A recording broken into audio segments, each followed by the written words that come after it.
have a little bit of good news for you. Right now it's cloudy, but the sun will come out today. Tomorrow, however, we'll see a little bit of overcast. Across the nation, okay, tomorrow will be a little bit overcast, 72 today. Across the nation, there's a cold front hanging out over the west coast, and it's going to cause a wet and cold weekend for these guys. It won't hit us until later next week.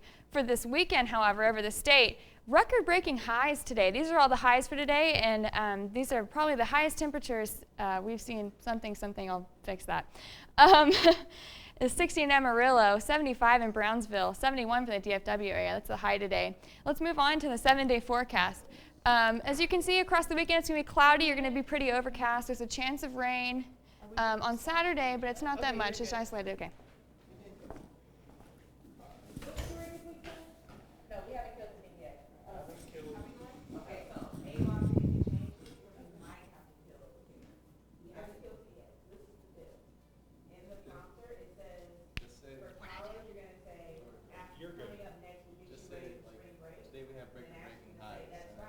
Move on, yeah. Move on. Don't be like, let's see, in 1964, we had.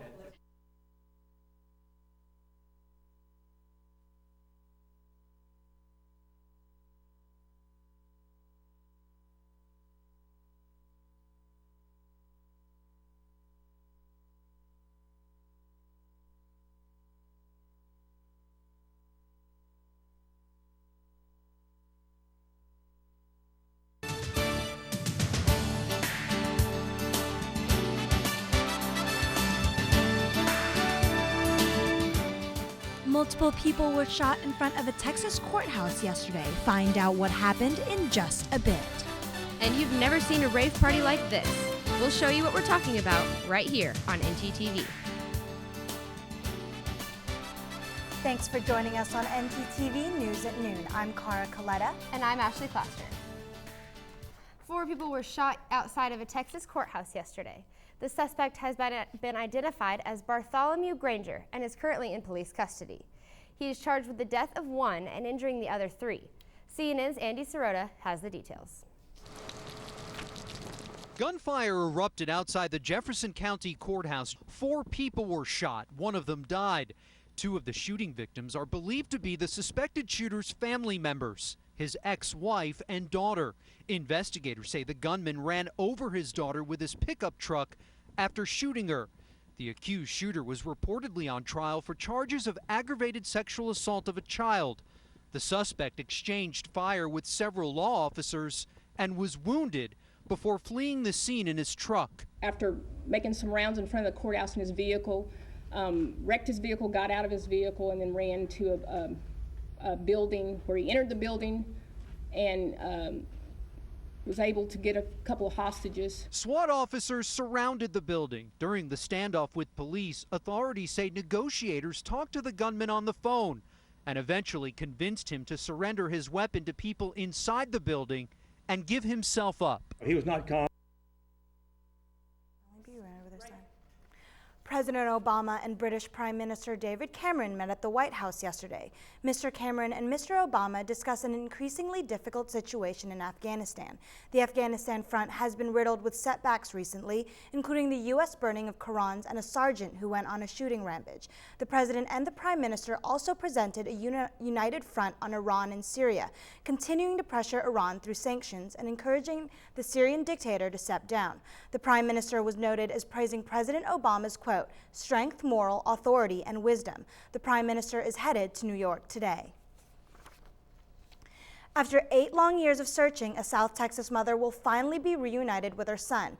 8-year-old Miguel Morin has been found safe and in good condition. Detectives believe the boy's godmother took him from his Houston home back in 2004. 26-year-old Crystal Tanner is now in police custody awaiting trial for the kidnapping. Morin's mother described her emotions after getting the good news. It was a very heart-wrenching thing because I haven't heard anything since 2004. That's the last time I saw him, heard anything come out of his mouth. The last thing I heard him do was cry. So it was heart-wrenching. I was happy scared because I don't know if he was abused. I don't know what happened, but I was relieved that he was alive. I prayed, I pray every day, and I prayed every day that he was safe and he was okay and he was alive. In my heart, I knew he was because I felt it every day. The boy is in the custody of Texas Child Protective Services, and Crystal Tanner is being held without bond. A mass political email has some Denton City employees feeling uncomfortable. City spokesman John Cabrales sent a link to city staff member about rumors that Governor Rick Perry might be Newt Gingrich's running mate. Cabrales asked that the email be forwarded to Denton City Council and staff as a current events email. City policy prevents any city employee from engaging in such political activity. Cabrales says he simply sent it for informational purposes. Other employees say they felt uncomfortable receiving the email because of its strong political ties. But none of those employees wanted to speak on the record for fear of likely punishment.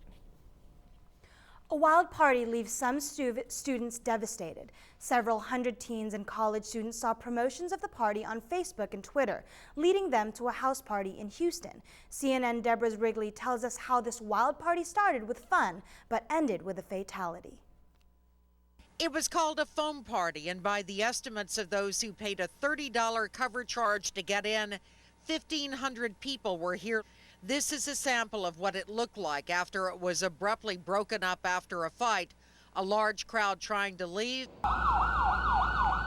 and an ambulance carrying a shooting victim to the hospital. He was dead on arrival, shot in the street in front of people. When we seen he start shooting, we had got on the ground, like right over my brother's car.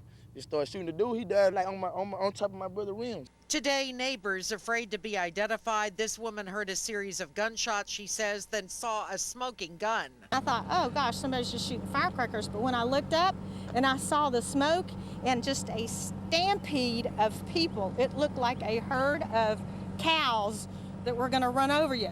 It's set to be the fourth rave-style party at what was built as an assisted living facility 12 years ago. It went through foreclosure, the ownership murky. The builder says it's bank property, but it's not abandoned. Instead, it's believed to be a business again, a party venue that brings hundreds of cars down a 2-lane country road and more. The last mansion party that they had out here, I was trying to keep them off of my yard.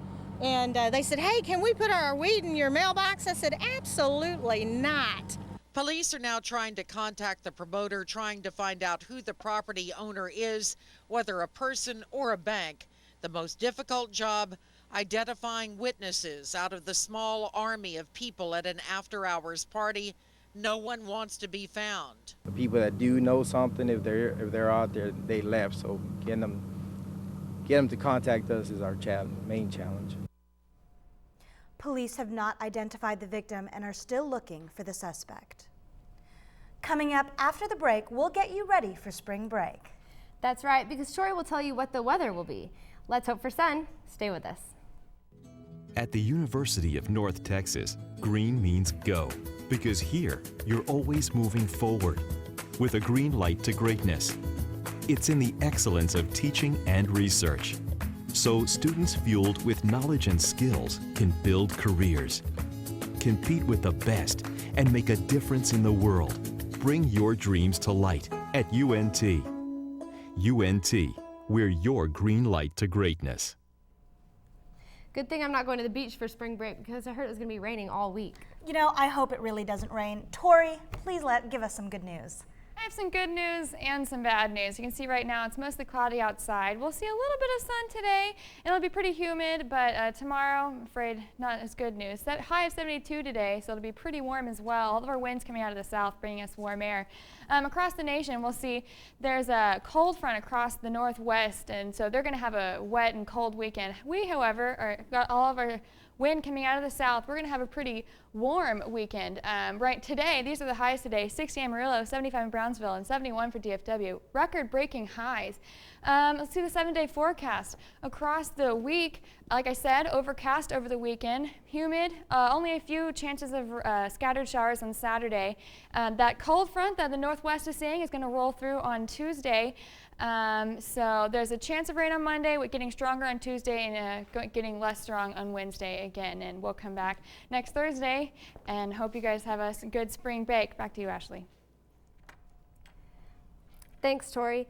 Now, everyone needs clean clothes, but apparently it's getting a little too expensive in some areas. Thefts of Tide laundry detergent have skyrocketed recently. Police say a black market for Tide detergent has been created. While retail price of Tide can be near $20 per bottle, thieves will steal the Tide and sell it for $5 to $10. A man in Minnesota was arrested after he had stolen a total of $25,000 worth of detergent. Thankfully, the fabric softener black market has yet to take off. You know, Ashley, it seems as though there's more and more problems with this Tide thieves. What do you think we can do about that? Tide would be the last thing I think would get stolen. You'd think that bigger, more expensive items, but Tide? I know, like you would think TVs, electronics, or something.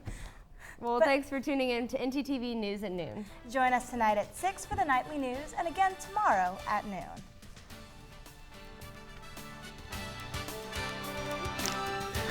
All right.